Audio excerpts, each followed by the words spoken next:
All right, you guys, good morning. Good Thursday morning. I'm so excited it's Thursday. I love Thursdays, my favorite day of the week because I get to see all of these amazing faces. For those of you who don't have your cameras on, please turn them on.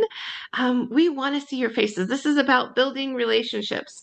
The only thing that I will ask is if you are not the speaker, you're not the one talking, that you mute yourself because oftentimes we hear background noise and dogs barking and kids coming in the room, whatever. So just keep your mic muted so it doesn't interrupt the speaker. But please do turn your cameras on. I am here with my buddy Ray. Ray, where are you? Hey guys, good morning and welcome. If you're new here, thank you all. We're super excited you joined us.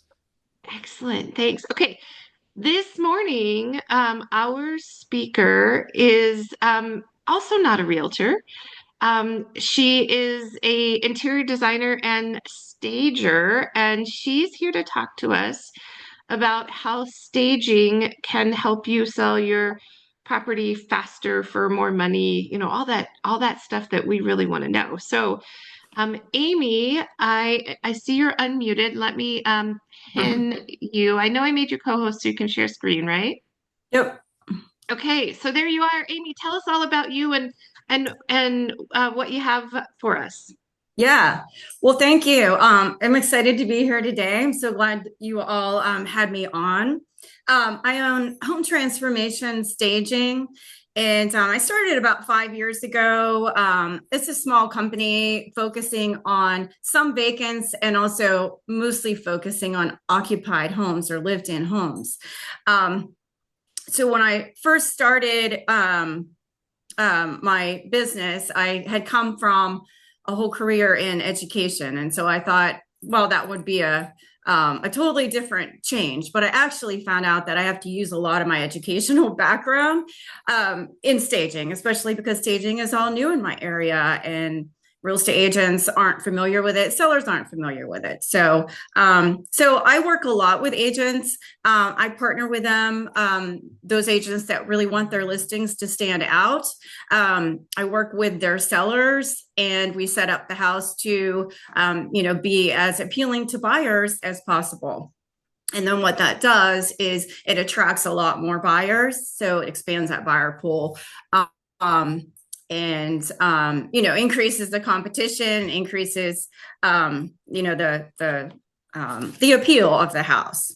So I work with the seller's budget and their timeline to bring it all together for them so everything looks great in photos and in showings. So today what I wanted to do is to talk about and share with you the importance of having some kind of a home preparation plan.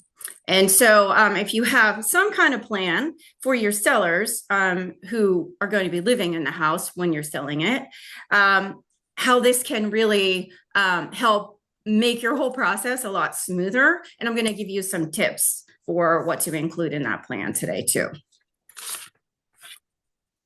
Okay. So buyers and sellers nowadays, compared to say even 5 or 10 years ago, they expect a lot more from agents. They expect a lot more from the houses that they're viewing, and so it's hard to know, like, especially for agents who maybe haven't sold or purchased their own house lately, or sellers who haven't sold a house in a long time. It's hard to keep up with what buyers want, but they do expect more. And so sellers need a lot more guidance as well along the way. And so one thing that we can do is package that up as a positive to offer more as an agent. So you don't necessarily have to do more. You just need to package it up and really focus on some key things that will really help your houses stand out. And I will add, if you do have an occupied home stager in your area, that's the best way to get the best results, is to use that stager. But I know that a lot of times there aren't occupied home stagers in your area. There might not be any stagers in your area. And so, we'll look at some tips today so that you have a great place to start and can add that as a value to your sellers. So I pulled up to a large Victorian house for my very first home consultation as a stager. So I was not prepared that well for this consultation. My training, I had quite a bit of training, but it was really confusing to me. So I had written a bunch of notes that, I had a script, I had papers. I was nervous about the whole thing. And I really felt overwhelmed. So I walked in the house and the seller seemed very lovely, but I was like very intimidated by them. I had all these random thoughts kind of hitting me. Didn't know where to begin. All of a sudden I just couldn't find my words. Has anyone felt like this? Do you know what I'm talking about? And so I was just like grabbing at ideas. I just didn't feel like I had a cohesive plan like I wanted to. So I got through that consultation. But driving home, I just felt like pretty deflated about it all. And I really felt like I was more confusing than I needed to be. And I wanted to have a stronger plan for sellers in the future. And that would help me feel a lot better about things as well. But there just had to be a better way. And so I started researching and I studied houses. I took more training. I, read what I could. I pulled together the best ideas into some kind of revamped plan for myself. And I really wanted to focus on the problem areas in a house, make a prioritized process for a house. I wanted to get sellers on board because, oh my gosh, can that be a problem or what, right? And so, I wanted houses in the end to look amazing and agents to be very happy with my work and how the house has turned out.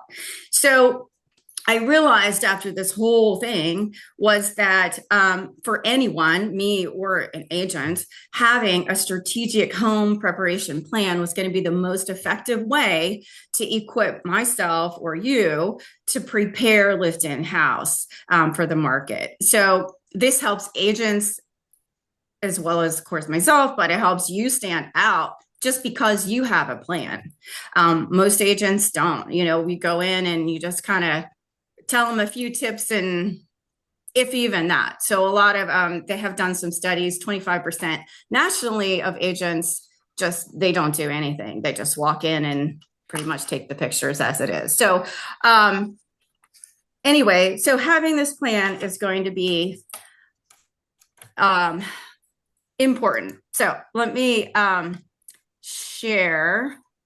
I do want to jump into just a few slides because I have this cool little framework I want to show you. And I also want to show you some pictures, okay, to kind of give you an example of what I'm talking about. So, so having that, let's have that home preparation plan. All right. So when you get a listing, all right, of course you have to deal with your pricing, your marketing and all those things, but you also have a few other challenges. First being working with your sellers, right? Second being working with the house and the presentation of the house and what's that going to look like when it hits the market. And so, these are things that you may or may not focus on. I found that a lot of agents are kind of at a loss for what to do in either of these areas. And so have no fear. I made you a little framework. This is my elementary education background, but here we go. So we've got sellers and we've got spaces. All right. We've got, your sellers and the house. So sellers are happy living in their house. And everything's, clicking along fine. And then one day they decide to sell their house for some reason. So they start looking elsewhere thinking, wonder where we could live. What kind of house would we want? That kind of thing. So they start separating themselves from their space or from their house. Okay. And they're still happy. All is good. Now, There comes a point though where they're still living in their house, okay, and they still have that connection to their house. So they have that physical connection, they're living there, an emotional connection. They might even have started selling, like started showings at this point. And so they're starting to feel pulled because, you know, they have these ideas of moving, but yet they have this big connection to their house. That's their whole life is there in that house, correct? And so they have this, they start feeling this little disconnect and a little unease. And this even could be when they bring the real estate agent in at this point. And so there's a lot of uncertainty as far as the sellers go. So this could be a very confusing space. And sometimes this is where things can go really downhill and agents just kind of want to avoid it. So instead of that, what I'm proposing is that turn this and frame it into a positive home preparation plan process for yourself. And so even well, we'll get into that listing presentation in a minute, but looking at this in terms of having some strategies in this overlap to make that process between the sellers and spaces more smooth. Okay, so we'll take a look first at just sellers, all right, the seller side. So when you start thinking about sellers and working with sellers, the key thing is their mindset. And, you know, I know there's a lot of like, you know, woo-woo stuff about mindset, but it makes such a big difference if they're prepared ahead of time for some of the changes that might need to be made in their house.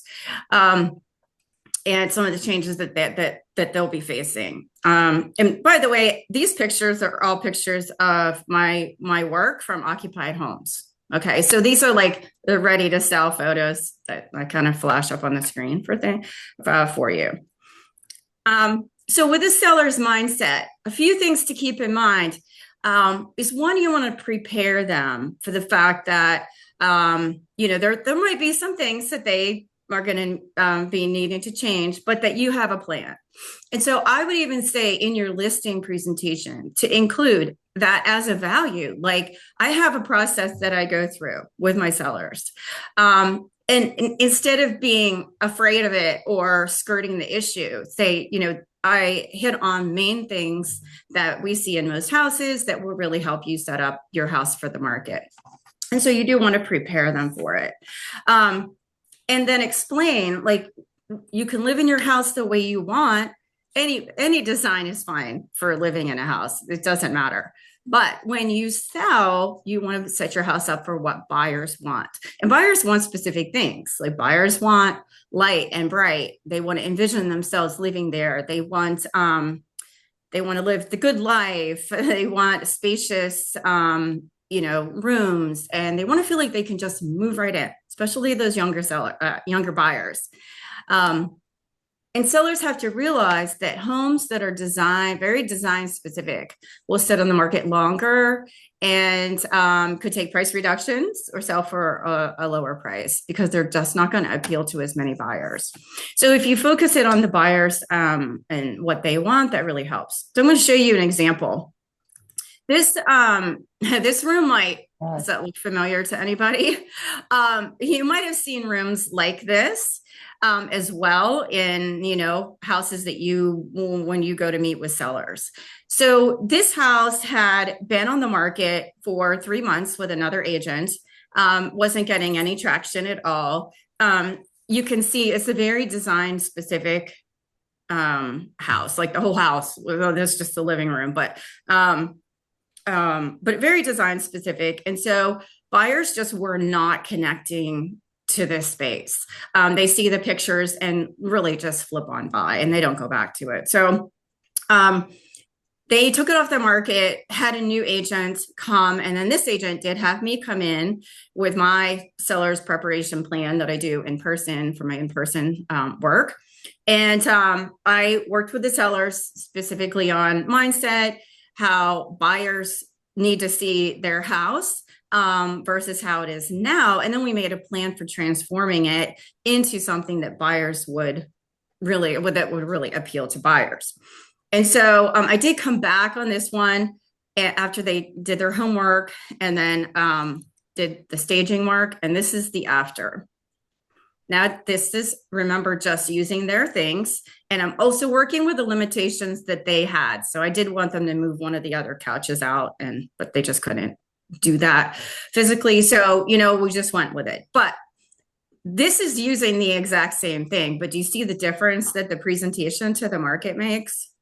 So, that's just by, now granted, she called me in as a stager, but the key things that we're talking about as far as the seller's mindset, and then things we'll get into in a minute, are all things that play a big part in transforming a room like this. Okay. And it did sell, it did go under contract within a week, by the way, of the new. They had a lot of interest that they just didn't have before, but you can see why.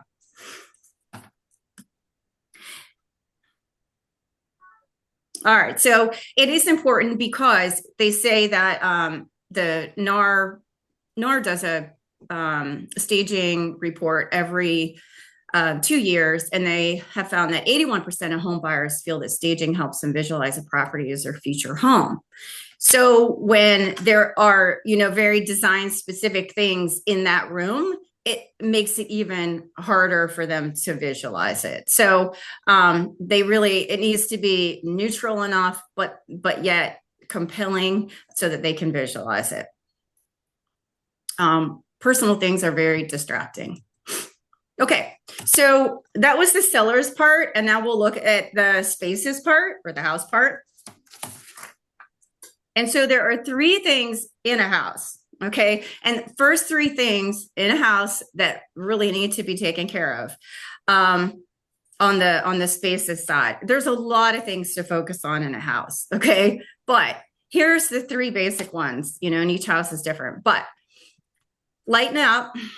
Most houses, the lived-in version of a house is too dark. Buyers want it light and bright. Okay. Making small updates. The chandelier that's from 1985 could be switched out with a more updated light for $60 from Home Depot, right? And then cleaning. So those 3 things are going to make the house appeal more to more buyers, and not chase as many buyers off. And so another way to remember these 3 is the 3 Ds: dark, dated, and dirty. So I don't know that I would use those words with your sellers, okay? But it's to help you remember. They're a little more negative connotations. I probably wouldn't use those words, but that's really what it boils down to is, the dark spaces need to be lightened up. The dated items need to be updated. I'm not talking major kitchen renovations. I'm talking about smaller things. And then anything dirty, of course, needs to be cleaned really well, like eat off the floor kind of well. So there's lots more Ds we could get into, but those are the first 3 areas that really, if you focus on those 3 in your home preparation plan, you're golden. Okay. We'll show you an example here of this one. Now, this house was, they had taken out their furniture, but it's a good example for you of being dark and it just felt dirty. Okay. So I went into this house. They wanted it staged, and the guy actually thought I would stage it with his pictures and everything on the wall, like they are. I'm like, okay, no. So, and he had a limited budget. And so I told him, look, so with your limited budget, I wouldn't even stage first. Let's see if you have how much money you have left. But first, you need to lighten up your walls. And you take down your curtains. There was another window on another wall as well. So take those down. There's also blinds there. Let's lighten it up. And you need to paint. And that will help lighten up the rooms. And that will also update it and make it feel a lot more clean. I think it just felt really dirty with those, like under the chair railing just kind of looks dirty, the carpet and so on. So, I told him, like, if you don't even have any money left after this, then at least you have the basic things done. And it's more important for you to spend your money on painting it and cleaning it than to pay me to come stage it. Like I can't stage it like that. So again, looking at cleanliness and lightening things up will make a huge difference. Now, he did end up staging it. And so I'll show you the after here. He painted it and, we were able to come in and stage. So it was like the icing on the cake. But even if he hadn't staged, you can see what a difference it would have made just by doing those, lightening it up and updating the ceiling fan, which you can't see, but he put different like little sconcy things in there and cleaned. All right. So those three things are really important to any house that you're working with. And that's why I recommend them being in your home preparation plan, because buyers do form an opinion in the first 7 to 10 seconds. They will make an opinion of that house. That's why like curb appeal is important. And the front door is important and all those things as well, because after they make that opinion, everything that they see throughout the house, they'll be using as evidence to back up their opinion. See, I told you this house is dirty. Look at that. Look at that little dirt in the corner. See, it's dirty, right? Like they'll just keep finding evidence to back it up, positive, good, or negative. So just to review my very simplistic plan here, but the biggest challenge is working with the sellers and with their spaces to get them ready for the market. And that could also, however, be the biggest opportunity, because you could reframe that into, hey, I have a plan and I go through this in all my houses. I find that this process works well. So we're going to just hit on a few things. So what are those things with the seller side? Prepare them for it, mention it in your listing presentation. Encourage them to not be design specific and explain why. Tell them what buyers want, how it helps them visualize themselves living there. And then on the house side, the three big things that we talked about is lightening up, updating, and cleaning. And of course, that helps with all those first impressions as well. So good.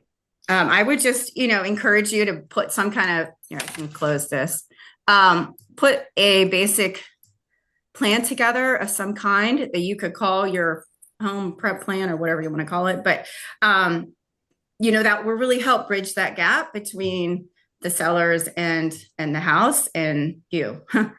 So, and I do have a related download. It's 5 secrets for selling lived-in houses. And I don't know if it was already, I can put it in the chat if you want it, or Ray might have the link. But we can put that in and, that kind of helps you get started as well. But hopefully this was helpful. So. Excellent. Thank you, Amy. Appreciate that. So does anyone have any questions for Amy? I have one. Amy, you don't feel that sellers are not happy when you say that they need to clean or paint? I think what she's asking is, does it turn off a seller when you go in there and tell them that these are the things that you need to do? Right. Well, it can. That's why how you frame it can make a big difference. So it's really hard to come into someone's house and just all of a sudden just announce, oh yeah, you need to clean in here. It puts them on the defensive. And so that's why I was saying, like, if you tell them ahead of time and you frame it as a positive, like, I have this plan that I go through with every house. Okay. It's not you, it's every house. This is what we look at. And so, we'll go through that in your house as well. And so then they know, you know, that's something that that you'll be looking at least, you know, some main things that you'll have as a little checklist that you put together and you go through with them. So I like also what think I do is I send out some slides ahead of time telling people like what to expect before I do a consultation, you know, as a stager, which would be a little different than you. But my point being, in these slides, I put information about the seller's mindset. So they know before I even get there that that's what we're going to be talking about that. And so when I get there, we start talking about it. And I've even had people sit down and say, oh yeah, we've read your slides. We know what you're going to tell us. You know, we were already talking about it, and you're probably going to tell us we need to pack up, you know, or move out these extra chairs, or we probably need to paint this, the red walls in the dining room, or, you know, whatever it might be. So they kind of already know ahead of time because they've already started thinking that way because I've prepped them for it. one of the other things I think that you mentioned about cleaning is when you said eat off the floors clean, nobody has their house that clean. So I think it doesn't point the finger at you going your house is dirty. Right. You're just saying we need to make it so clean that you could eat off the floors. And that makes it sound like you tell everyone that. So I think that's a good point. Yeah. Yeah. That's it. Yeah. If they know that, hey, this is just the process I go through in every house, you know, then they're not going to get defensive about it. And they really start getting it, like even after you've gone through a few rooms with them, like they kind of start getting it and they'll be like, oh, I know what I need to do, you know? Yeah. Yeah, excellent. So Jackie, did you have a question too? I did. Well, I had more of a comment. So I think when you're kind of with a stager like yourself or someone else, it almost takes the pressure off the agent if they're like, hey, I'm just going to send you this from the stager that I use, because then you're more the bad guy than the agent. Yeah. If that makes sense. Yeah. Like exactly. It's not coming from you necessarily. It's coming from a Right. third party. So Yep. these are just some tips or whatever. And it kind of gets them thinking maybe. Yes. So we can like use you for that purpose. Right. Yeah, definitely. And So it's a third party expert, right? So yeah. Right. Yeah. And then, you know, sometimes, like you can find a stager is hit and miss. So usually in larger cities, you'll have them. Sometimes so those stagers only do vacant homes. So they don't work with occupieds. It's a little trickier. So there are actually, you know, some stagers that specialize in it. And then there's some stagers that will not touch it. Like they don't want to have anything to do with occupieds.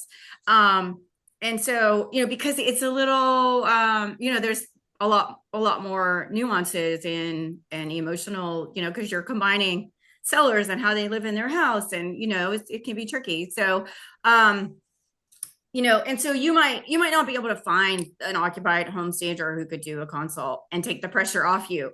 But it'd be perfect if you can. That would be great. So I would recommend doing some kind of plan like I was just talking about if you don't have an opportunity to work with an occupied stager. You know, it's not, the results aren't going to be as, I would say, as good or as you know, presented maybe this exactly same way, but you're going to get pretty far going, you know, that route, at least doing some of the basic things that I've mentioned.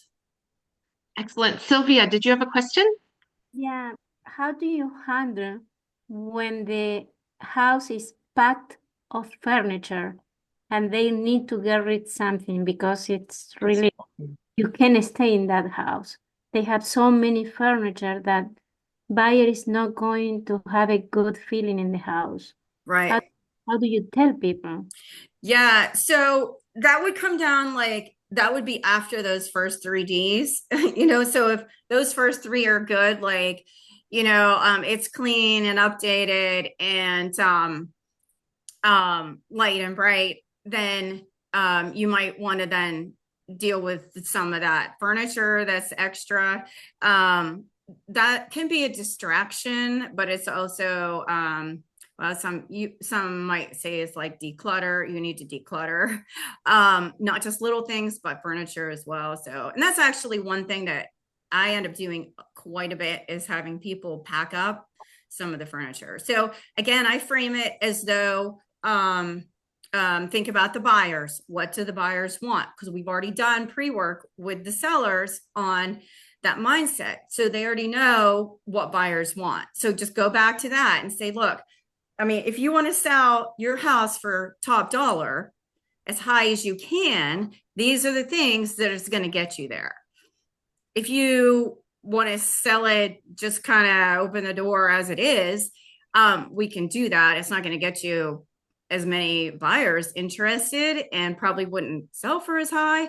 But if you want to get top dollar, these are the things I would recommend you do. And one of those things is, remember, buyers want spacious surroundings. They want to feel like they have a lot of room. They want to, enjoy the space and not have to kind of be walking around your maze of furniture. I know you like that for your design, and it works for you and your family. But right now, we need to make it work for buyers, because that's what's going to make you more money. Excellent point. All right, you guys. We are going to hop into the breakout rooms. Thank you, Amy, for sharing that with us.